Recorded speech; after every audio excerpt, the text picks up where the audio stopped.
जनता party हिंदुओं की party है तो फिर मुसलमान सटेगा कैसे? अरे बताइए, आरोप नहीं लगाएंगे तो आपकी दुकान चलेगी कैसे?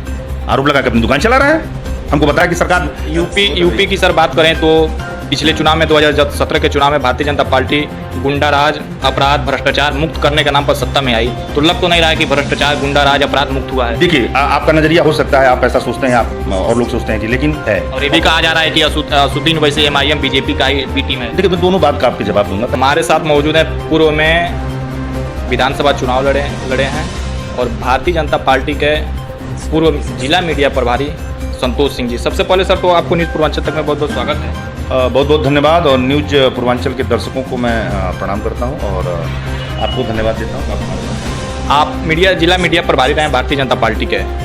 आप सबसे पहले तो मेरा सवाल ये है कि आपको मीडिया के माध्यम से तमाम जानकारी मिलती होगी कि कुशीनगर जिले में रोड की क्या हालातें हैं।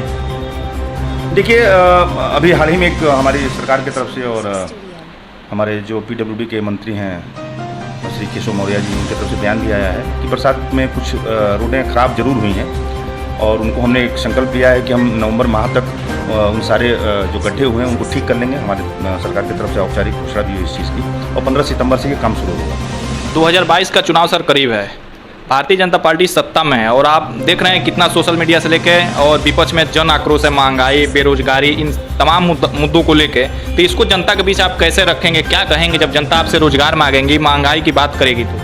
देखिए, महंगाई और रोजगार की बातें अच्छी है और मुद्दा है और मैं कहीं इसको नकार नहीं सकता हूँ, लेकिन सवाल यह उठता है कि क्या यह 4.5 साल में उत्पन्न हुआ मुद्दा है? क्या यह मुद्दा पिछले योगी जी के सरकार के बाद ये आया है?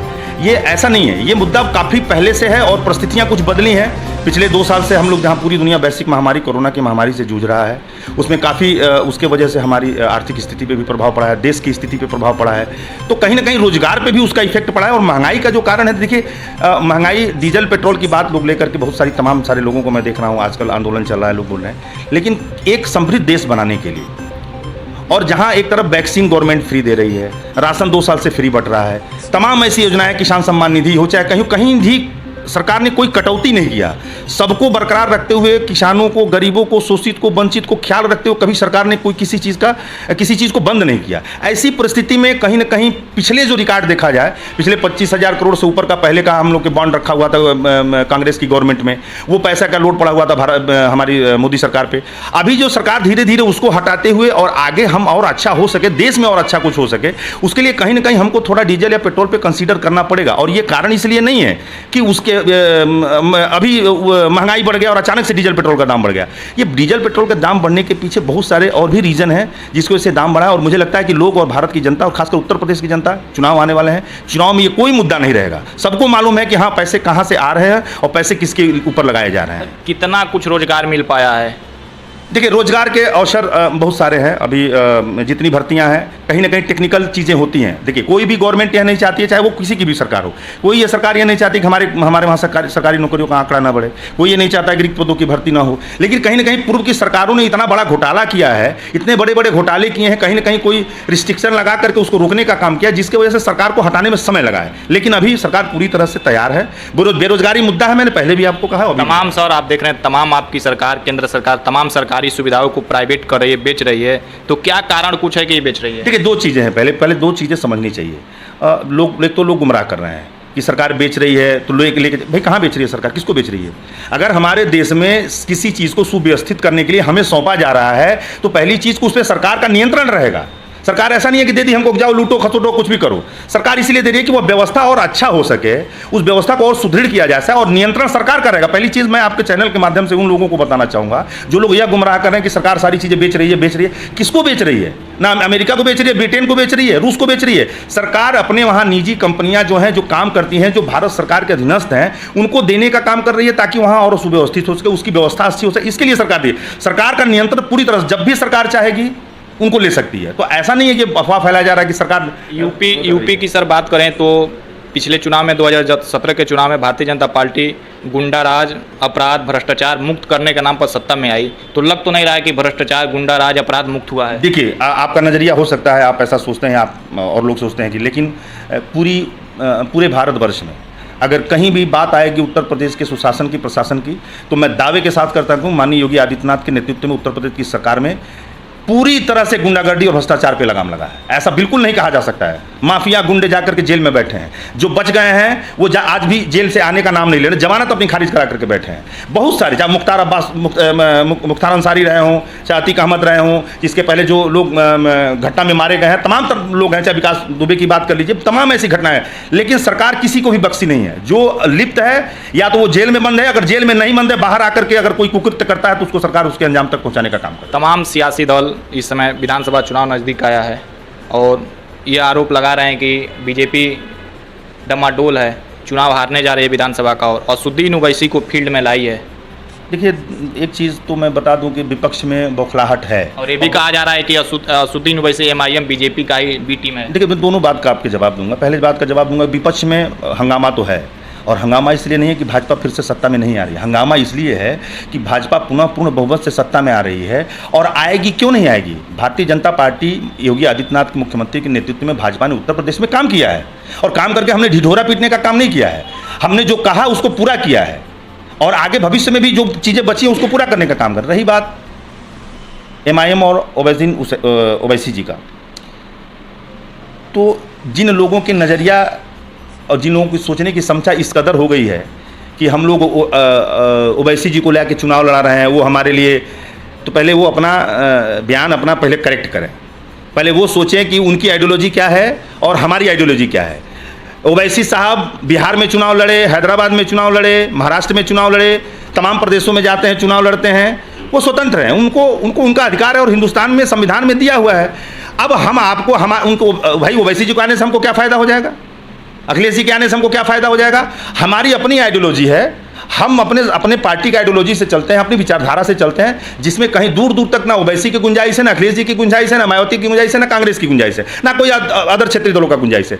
हमारे विचारधारा से जो लोग हमसे प्रभावित होते हैं, हम उनके साथ मिलकर के चुनाव करते हैं। ऐसा बेबुनियाद आरोप लगाना, मुझे लगता है कि ये कुंठित मानसिकता दर्शाता है हमारे विरोधी पार्टियों का। भारतीय जनता पार्टी में किस प्रकार से संगठन काम कर रही है और आगे की क्या तैयारी है 2022 की? देखिए, हमारा राजनीतिक दल संपूर्ण रूप से अध्यक्षी पार्टी है। हम संवैधानिक मानक को मान करके अपनी पार्टी को चलाते हैं। हमारी पार्टी 365 दिन काम करती है। हमारा बूथ हो, सेक्टर हो, मंडल हो, जिला हो, हम पूर्ण रूप से 365 दिन अपने मंडलों पे, बूथों पे, सेक्टरों पे अपना काम करते हैं। और आपने देखा होगा जगह जगह हमारी बैठकें चालू हैं। हम कभी भी बैठते नहीं हैं, हम 365 दिन काम करते हैं। बूथ पे जाकर के, सेक्टर पे जाकर कार्यकर्ताओं से मिलकर मैं आपसे, आपके चैनल के माध्यम से पूछता हूँ, और विरोधी दल जो हमारे हैं, जो हमारे सपा, बसपा और कांग्रेस की जो बात करने वाले लोग, उनसे मैं कहता हूँ कि आप कहीं भी एक जगह हमको बता दो, पिछले 2 साल, 3 साल, 4 साल, 5 साल में आपने संगठन को लेकर के कोई बैठक करके कोई योजना या रणनीति बनाई, क्योंकि संगठन उनके पास ही नहीं है। संगठन जब था तो काम करते, संगठन तो इस समय कोई है नहीं है।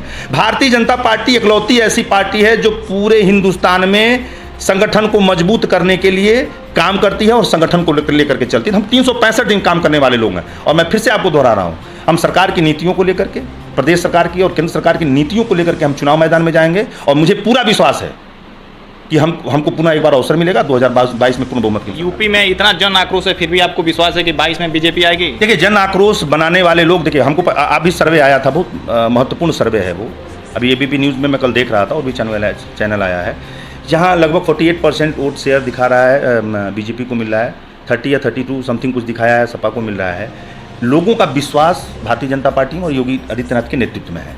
जन आक्रोश की बात है तो वो वही लोग आक्रोश फैला रहे हैं जो हमारे दल के नहीं हैं और हमारे दल के विचारधारा से नहीं जुड़े हैं। उनको कभी भी विरोध नजर आएगा। देखिए, सम्मान निधि, किसान सम्मान निधि वाले लोग कभी बोले कि हम वोट नहीं देते हैं तो हम किसान सम्मान निधि भी नहीं लेंगे। कभी बोले लोग कि हम गैस सिलेंडर नहीं लेंगे, वापस कर देंगे। कोई नहीं बोलता है कि सरकार की योजना सबको चाहिए, किसान सम्मान निधि चाहिए, गैस सिलेंडर चाहिए, फ्री बिजली का बिल, सब कुछ चाहिए, हम सब कुछ लेंगे, वोट हम नहीं देते हैं, विरोध भी करेंगे। अरे भैया, मैं तो कहता हूं अगर सरकार के योजनाओं से आपको लाभ नहीं है, सरकार की योजनाओं का विरोध करते हो, पार्टी का विरोध करते हो, तो जितनी योजनाएं का लाभ ले रहा हो वापस लौटा दो सरकार को। बोलो भैया सरकार ले जाओ, हमको आपको नहीं चाहिए, आप और मजबूत बनिए। आइए हमसे, देखिए हम बार बार ये कहते हैं कि हमारे ऊपर कोई विकास नहीं करने का आरोप नहीं लगा पाएगा। यहाँ लोगों के दिमाग में जाति और धर्म के नाम पर, मत मजहब के नाम पर लोगों को बांट करके राजनीति करने की आदत पड़ी हुई है। उसी को हमारे ऊपर आरोप लगाते हैं। देश का बंटवारा हमने कराया, देश के बंटवारे के समय हिंदू और मुसलमान कहाँ रहेंगे हमने डिसाइड किया? बिल्कुल नहीं किया। हम अभी भी हिंदुस्तान की बात करते हैं, हिंदुस्तान में 150 करोड़ लोग रहने वाले लोगों की बात करते हैं, और हमारे नेता का नारा है सबका साथ और सबका विकास। और कर्ज माफ हुआ तो क्या पूछा किसी ने कि कर्ज माफ करने से पहले राम का कर्जा माफ हो रहा है कि रहीम का कर्जा माफ हो रहा है? गैस सिलेंडर गया तो पूछा किसी ने कि मुस्लिम महिला के घर जा रहा है कि हिंदू महिला के घर जा रहा है? बिजली का कनेक्शन हुआ तो पूछ करके हुआ? किसान सम्मान निधि सबके खाते में जा रहा है? मैं ऐसे हजारों की संख्या में तादाद में गिना सकता हूं कि मुस्लिम भाइयों के घर पे भी वो जा रहा है, और मुस्लिम भाई समझदार हो गए। मैं बता रहा हूं, आने वाले समय में मुसलमान भाइयों को मालूम है, आज 4.5 साल हो गए, 4.5 साल में एक दंगा नहीं हुआ। मोदी जी के नेतृत्व में 7 साल में और योगी जी के नेतृत्व में 4.5 साल में मुसलमान बिल्कुल सुरक्षित है और सुरक्षित रहेगा। उनके ऊपर कभी भी कोई ये लोग आपस में लड़ाते हैं, लड़ा लीजिए। मुसलमानों में, अल्पसंख्यकों में अभी भी जो बीजेपी को लेकर रिएक्शन बरकरार है, जो भय जैसा जो सामने आ रहा है, दिख रहा है, तो उसको आप कैसे रखेंगे? देखिए, मैं बहुत स्पष्टवादी आदमी हूँ, और बहुत सारे हमारे मुस्लिम भाई दोस्त हैं और बहुत सारे हम मुसलमान भाइयों के साथ उठते बैठते हैं। एक चीज़ मैं बड़ा स्पष्ट कहना चाहूँगा, भारतीय जनता पार्टी किसी भी मत मजहब का कभी मजाक नहीं उड़ाई है। हम शुरू से कहते हैं, हमारे नेताओं ने कहा है, एक अच्छा हिंदू हिंदू होना चाहिए, एक अच्छा सिख होना चाहिए, एक अच्छा ईसाई होना चाहिए, और एक अच्छा मुसलमान एक मुसलमान होना चाहिए। हमने कभी किसी राजनीतिक दल में मत और मजहब को लेकर के कभी कोई बात नहीं किया। और मैं बताऊं, हिंदुस्तान का मुसलमान अगर सच में हिंदुस्तान का मुसलमान है तो सरिया को देख ले, इजराइल को देख ले, अभी अफगानिस्तान तालिबान को देख ले, पाकिस्तान को देख ले, जितने देश हैं माइनॉरिटी के मुस्लिम बिरादरी के जो भी कंट्री हैं, वहाँ जा करके देख लें वहाँ की असलियत और यहाँ की असलियत में उनको तुरंत फर्क नजर आएगा। हिंदुस्तान एक शांति प्रिय देश है, यहाँ हिंदू मुसलमान सिख ईसाई मिल करके लोग रहते हैं। देखिए, हमारे विचारधारा अलग अलग हो सकते हैं, हम राजनीतिक टिप्पा टिप्पणी जरूर किसी पे कर सकते हैं, लेकिन हमारे वहाँ मुसलमान भाई आकर गले मिलते हैं, होली की दिवाली की बधाई देते हैं, हम भी उनको ईद की और मुहर्रम की बधाई देते हैं। हमारे वहाँ किसी प्रकार का कोई मत मजहब के नहीं। लेकिन सर, भारतीय जनता पार्टी पर यह आरोप लगता है कि भारतीय जनता पार्टी हिंदुओं की पार्टी है, तो फिर मुसलमान सटेगा कैसे? अच्छा बताइए, आरोप नहीं लगाएंगे तो आपकी दुकान चलेगी कैसे? आरोप लगा के अपनी दुकान चला रहे हैं, हमको बताया जाता है हम तो भगवाधारी हैं, हम तो मंदिर की बात करते हैं। भैया कहाँ मस्जिद तोड़ा गया बताइए? किस हिंदू ने मस्जिद तोड़ा है? कभी बताइए, किसी एक हिंदू को बताइए तोड़ा हो। हमने राम मंदिर की बात करी, अयोध्या में राम मंदिर स्थापित करना था तो हमने पूरी तरह से सरकार को और कह दिया था, और पूरी दुनिया जानती है, पूरा देश जानता है, हमारे देश का हिंदू और मुसलमान जानता है कि हमने कहा था कोर्ट का जो फैसला आएगा सम्मान सहित उसका पालन होगा। और जब कोर्ट का फैसला आया तो हिंदुस्तान में रहने वाला मुसलमान भी इज्जत से सम्मान से माना उसको, और हिंदू भी सम्मान से माने, कोई विवाद नहीं हुआ। हमारा देश संवैधानिक देश है, हम लोग अपने संविधान पे विश्वास रहते हैं। सर, जो जगह जगह किसान आंदोलन हो रहा है, मॉब लिंचिंग हो रहा है, उस पर क्या आपका राय है? देखिए, किसान आंदोलन मैं दावे के साथ कहता हूँ पूर्ण रूप से राजनीति से प्रेरित आंदोलन है। मैं श्री महेंद्र सिंह टिकैत का दिल से सम्मान करता हूँ, उनके प्रति अपनी श्रद्धांजलि प्रकट करता हूँ। वो नेता थे, किसानों के नेता थे और किसानों की बात करते थे। जब नेता किसान आंदोलन के माध्यम से राजनीति करने लगे और जगह जगह मुख्यमंत्री से मिले, ये बोले कि मैं चुनाव हरा दूं, पहले तो उनका कॉन्सेप्ट ही क्लियर नहीं है। वो बात किस चीज़ पे कर, 3 काला कानून की बात करते हैं। वो 3 काले कानून में एक पन्ने पे दिखा दे जहां यह लिखा हो कि भूमि की जो जमीन है वो किसानों की अधिकृत की जाएगी, सरकार ले लेगी, कहीं उसमें लिखा हो मैं राजनीति छोड़ दूंगा। मैं खुले मंच से चुनौती देता हूं। और टिकैत साहब को मैं कहूंगा आपके चैनल के माध्यम से कि टिकैत साहब, अगर सच मानो में आप किसानों के नेता हैं तो जहां आंदोलन हो रहा है आंदोलनकारियों के पास बैठिए और सरकार से सीधा संवाद करिए। आपको बंगाल, काठमांडू, कर्नाटका, केरल कहीं जाने की जरूरत नहीं है। किसानों के बीच रहिए और किसानों की बात करिए। आपने जो घुनौना को कृत किया पिछले जाकर के जो संसद पे जो और लाल किले पे जो झंडा फहराया गया, वो देश भूला नहीं है। मैं कहता हूं कि इस देश का असली नींव किसान की है, किसान है। ये किसान है तो हम हैं, किसान हमारे लिए भगवान है तो हैं। किसानों की बात करिए, ममता की बात मत करिए, ममता बनर्जी की बात मत करिए।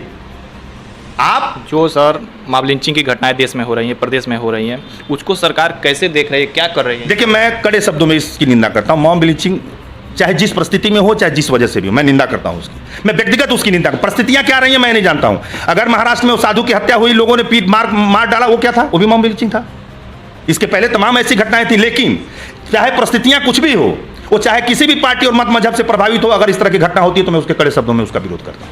सर, बीच में 2-4 वीडियो आपने देखा होगा न्यूज़ चैनलों के माध्यम से, जिसमें बीजेपी के लोग, भारतीय जनता पार्टी के ही वो कई लोग जुड़े हैं, वो कार्यकर्ता हैं, जिन्होंने जय श्री राम को लेकर कई वो वीडियो वायरल हुआ है, घटना की है। देखिए मैं एक चीज़ बताता हूँ। मैं अभी भी आपको बोल रहा हूँ कि हमारे देश में, हमारे समाज में, चाहे वो किसी समाज वर्ग का हो, और देश में नाना प्रकार के भिन्न प्रकार के लोग हैं, उनकी भिन्न प्रकार की आइडियोलॉजी और विचारधारा है। तो मैं ऐसा नहीं कहता हूँ, अगर इस देश में रहने वाले कुछ लोग, चंद लोग इस तरह की घटना को अंजाम देते हैं तो चाहे किसी मजहब के हो, मैं उसका विरोध करता हूँ। है पूर्व में आप विधानसभा चुनाव भी लड़े हैं, इसमें भारतीय जनता पार्टी में आप संगठन में हैं, तो क्या आगे कोई चुनाव लड़ने की रणनीति है या पार्टी की सेवा? देखिए, पहली चीज़ है कि भारतीय जनता पार्टी में कार्यकर्ता काम करता है। चुनाव कौन लड़ेगा ये पार्टी तय करती है। मैं कहता हूँ टिकट मिलेगा, पार्टी उस लायक समझेगी, चुनाव लड़ाएगी, लड़ूंगा, जाऊंगा सरकार की योजनाओं को लेकर के जनता के बीच जाऊंगा, सेवा भाव से 15 साल से जुड़ा हूं और कभी भी जुड़ा रहूंगा। पार्टी टिकट नहीं देगी, पूर्ण रूप से पार्टी और संगठन का काम करूंगा और निस्वार्थ भाव से पार्टी में रह करके पार्टी का सेवा करूंगा। आप सुन रहे थे मेरे साथ है पूर्व जिला मीडिया प्रभारी भारतीय जनता पार्टी के संतोष सिंह जी, जो पूर्व में एक बार विधानसभा चुनाव भी लड़ चुके हैं और उन्होंने महंगाई से लेकर रोजगार और AIMIM के बी टीम कहे जाने वाली भारतीय जनता पार्टी की, उस पर इन्होंने गहनता से अपनी बात रखी है। बहुत बहुत धन्यवाद सर। बहुत बहुत धन्यवाद और पुनः एक बार आपके चैनल को धन्यवाद और आपको